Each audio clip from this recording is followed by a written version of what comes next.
Good morning. You're very welcome back to video number 15, the green blob. It's Monday the 12th of August 2019 and it's the day of the annual fair of Muff. This is a horse fair dating back over 400 years and there's an occasional licence there for a public house. There's dancing, there's music, there's skittles, there's gambling, and it attracts itinerants and traders of all kinds. And it's just a meeting place more than anything else, and well worth a visit to go there. Very safe for kids and everything too. Now there's not that much to see at it. It's really a tradition, and it's part of our tradition that we Irish people treasure, and which we are determined to hold on to. And for up to now we didn't have to, because we weren't under attack. Now we're under attack, of course, and I'm one of the few that's trying to lead the charge to fight against it. But one of the things that we have is the green blob, this whole idea of green. It includes climate change, it includes renewable energy, it includes a whole excess, and I deal with it with this obsession of making electricity in order to save climate change. I mean, it is nuts, and the expense of it, and the hardship it's causing, and the misery it's causing.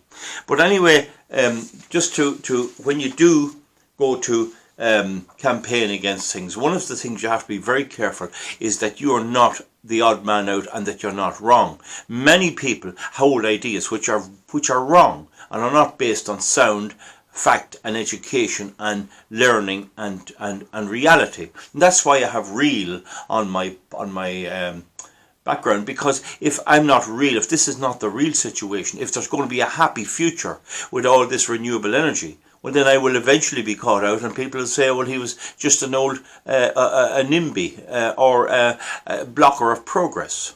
So if there's progress to be made, then we have to look at that. But the first pointer is that the law has been broken in relation to the SCA directive. So that immediately tells me I could be on the right course. Now there was a guy called Schopenhauer. He was Arthur Schopenhauer. You'll get him on the internet, on Wikipedia. He's a funny looking lad with big wigs of hair on him. But he was a philosopher. And bear in mind that there's two things you want to watch when you're campaigning. One, if you're campaigning against something which is a religion, it's more difficult, it's more long term, and you have to use different tactics. And you have to decide, do you want to campaign against it at all? And I have no issue with religion that we have in this country. If people want to worship God and to have their own beliefs, that's 100% with me, provided it doesn't interfere with my freedom. And so we have our churches, we have our Christian churches, our Jewish and our other churches, and if long as they're kept in proportion, I believe we should keep them, because there is no such thing as a religious vacuum. If you do away with one religious belief, something else will come in, and at the moment that's climate change, and in the future that could be a lot worse. So the Pashuri is the surname of the man in charge of the International Panel for Climate Change up to about 4 years ago, when he lost his job. And he was a railway engineer, and he said it was a religion. Climate change was his religion. So we needn't be getting into that. But if some people believe in climate change in the same way as they do others do in religion, well then it's harder to praise them out of it. We have to convince enough to stop the racket. Now, however, I claim that most of what I say is not religious. It's nothing to do with religion. So therefore, it's easier to combat it. Now, Schopenhauer, that genius from Germany that talked about campaigning and all that, and made it clear about how you can be right or wrong. I think I'm right, but he identified how the public react to your campaign. The first thing they do is they laugh at you. And this happened even in my own area, where a very small number of people thought it was humorous, it was funny that I was campaigning against wind farms. But they never realised until they saw them up, what they really were like. And when they saw them, and when they realised what they were like, they all changed and said, God, he was right all along. Val Martin was right all along. And that's sometimes seeing is believing. But the real trick is to get to identify these things before they're built, not after. The other thing as I tried to do was to link the north-south interconnector with wind energy, because it's on the documentation in support of the planning application and the making it a project of common interest that those pylons are for 600 megawatts of wind energy in the northwest of Ireland. Now, I had an awful job to convince people of that, but anyway, eventually I think it began to get through. This is all part of an obsession with making electricity.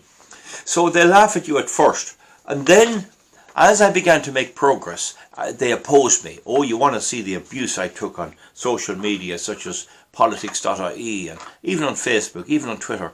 They recoiled. Oh, this fella, how dare he question the conventional wisdom? How dare he oppose all these scientists? Well, the reality is the scientists are all handpicked. They're not. Many scientists don't believe this nonsense at all. So they oppose you. And then eventually they accept you, right? So how do you know when they're accepting you? Well, one good indication is if you can get something in the media. And here is the Financial Times. And I'll show you this article.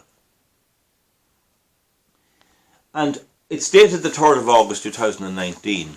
And it just says here, renewables push fails to dent reliance on fossil fuels. And I'll just read a little bit of it. Unprecedented efforts to install renewable power capacity have met only 2% of global energy demand, meaning the overwhelming reliance on fossil fuel shows no sign of abating. Now that was heresy 10 years ago. Everyone thought and were told all this renewables would work.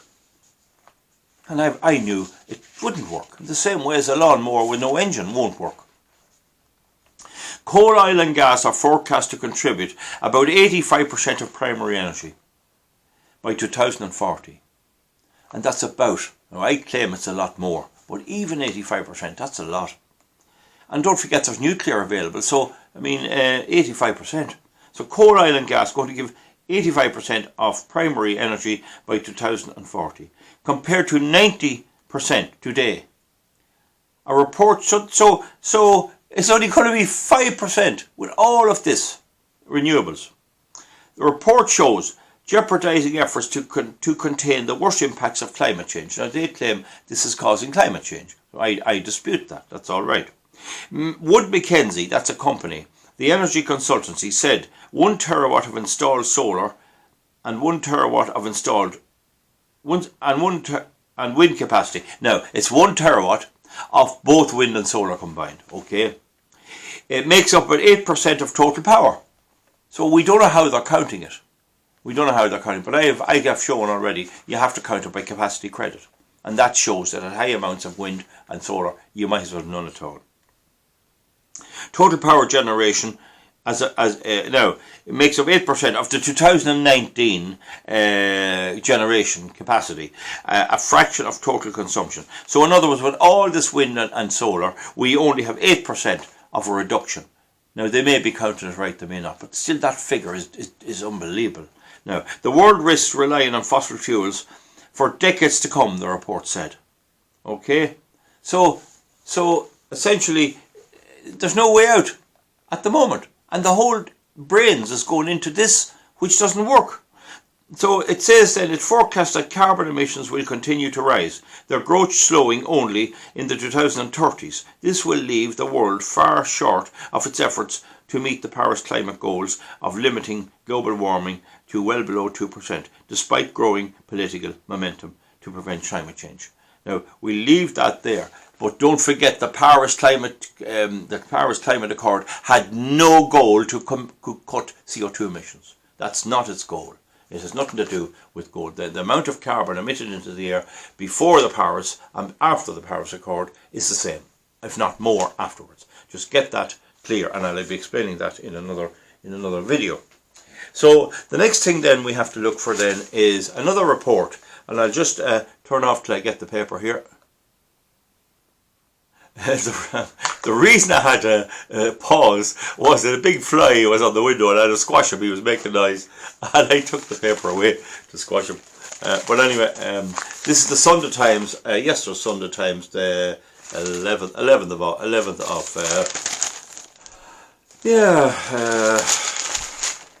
of August, yep. And here's an article in the Sunday Times in relation to Ireland. So we'll see it there. You'll see it there. I think you have it there. Now, it says, one of Ireland's most senior civil servants has warned the government will have to ban, B-A-N, ban, the sale of petrol and diesel cars from 2024. This is the civil service telling the government of one of its options to achieve its goals. Or invest up to 10 billion in incentives to encourage motorists to switch from fossil fuels. See, they'll give you so much money that you'll have to get rid of your car and drive an electric car, in order to achieve its targets of putting 1 million electric vehicles on Irish roads by 2030. Now, I claim we have to resist this with all our might and main. This is hugely damaging for the environment. Graham Doyle, the Secretary General of the Department of Transport, told colleagues that its analysis put strong question marks over credibility, stating that 900,000 to 1 million electric vehicles would be operating in 11 years' time. It's not credible, he says. It is a civil servant. The civil service is the most authoritative figure so far to challenge the £1 million by 2030 target, which is included in the government's climate action plan. There are currently only 12,500 electric vehicles on Irish roads. Right, 12,500, and they want 1 million. So imagine you'd have to get 100,000 and multiply that by 10. We only have 12 and a half. That's roughly an eighth. So you'd multiply. It takes 8 to bring it to 100,000. 80 times, by my counting, if I'm right on that. Opposition TDs and the motor industry have said it is unlikely to be achieved. Opposition TDs says it's unlikely to be achieved. What did they do about it? Did we see them speaking in the Dáil or anything else? Did they try to inform themselves? No, they don't want to know. I don't think it'll be achieved. Well, why? What analysis have they carried out? Doyle's reservations were expressed in a letter he sent last May to Mark Griffith, Secretary General of the Department of Communications, Climate Action and Environment, which is in charge of the Climate Action Plan. The correspondence has been released through a Freedom of Information. Right. He pointed out that 1 million vehicles represented about 8 years of total car sales. Even if the government was ready to take dramatic measures, it would be competing against other EU countries to secure our slice of this limited availability of electric cars. Okay, so it goes on like that. But the point there is that here is evidence that they're totally at sea. They never assess this in accordance with law, and they don't know what they're doing. So I'll be dealing with climate change big time, but one of the things is, I believe it's just a vehicle for cultural Marxism. Cultural Marxism. And as Arthur Schopenhauer said, there'll be a reaction to how the resistance is dealt with. And those articles tend to convince the public that reads them that there could be something they want to say. And they convince me that I'm not on the wrong track. So I'm against conventional wisdom in that way. I'm going against it. In relation to the pylons and the wind farms, I managed to make the connection and convince the public that the two was on the same sheet. And barmen now tell me that they're hearing the conversation in pubs around Kingscourt, Shercock, Carrickmore Cross and all that area in Bellabor, that people are beginning to realise I was right all along. There was a meeting called by a wind opposition group in Laois, and the wind representatives were going to come down and discuss all this. And when they heard myself and another man who was well versed in this and took a case to the Arts Compliance Committee, when they heard that, they pulled out. They wouldn't come. So you begin to realise if you weren't able to debate it, they wouldn't be at it. They wouldn't be backing out.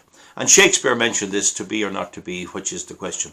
You know, whether it's nobler in the mind to bear the slings and arrows of outrageous fortune. So should someone like me just roll over and let it, or should I stand up and create a racket? I think you can see that the answer is almost certainly yes, because it's such fun.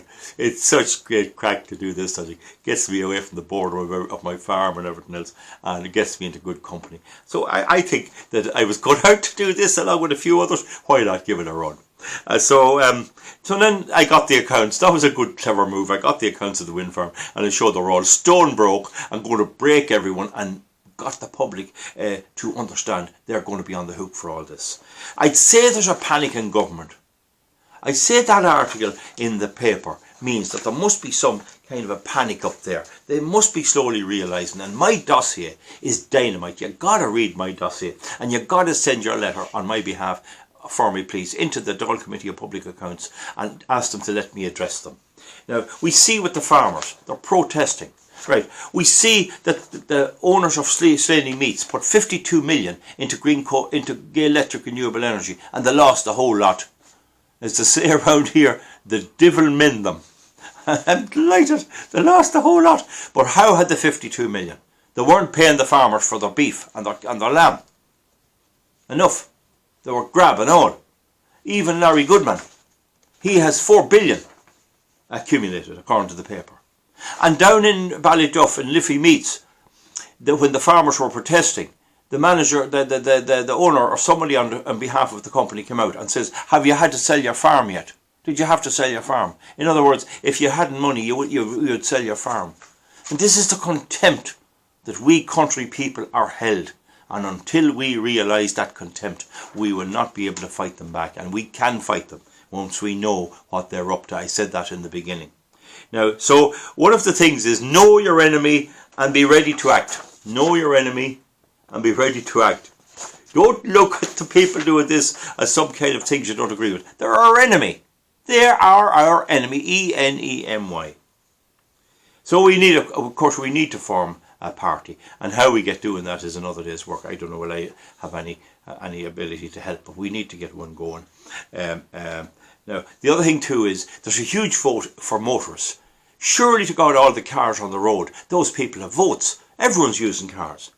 And those votes are not harnessed properly. The established parties are able to get those votes. I remember a few years ago, the government brought out a scheme where you could declare a vehicle temporary off the road. And you had a queue down in the local authority tax offices. And there were people in their 80s, had to wait there the whole day. There was no extension. The minister came out, I'm not extending the time. To hell with him. It's us that pay the taxes. It's us that pays for the cars. And they wouldn't even give us a few hours. They insisted on old people hanging around there and waiting and queuing. They just don't, they regard the motorist as a lowlife, as an unwanted nuisance, right? And we have votes. We need our cars. How can we not tap that? Look at the persecution. Every politician, every councillor goes into the meetings and the first thing on his agenda is how to persecute the motorist. They've been at it for years and years and years. We have to have motoring laws, and we have good motoring laws. And I'm supporting the guards in that to do their best. But that's the agenda. There's no little relief for us at all. So the other thing too is that we need now to watch climate. We're in 18 minutes on that. And I'll be dealing with another thing in another video, a very thing I have noticed. And I was just looking at a bit of a documentary about the war, and thank God Hitler was beaten. But if Hitler had ordered the attack on the Allied forces at Dunkirk, the war would have probably been changed. He would probably have won. He didn't. He wouldn't let them open fire on them, and thank God he didn't. But it just shows you that sometimes you can line a person up ready to achieve their goal, and they won't do it. I'd say maybe he just didn't want to do it in the circumstances. I don't know, but we'll be looking at this feature in my next video. Please tune in and don't forget. So thank you very much.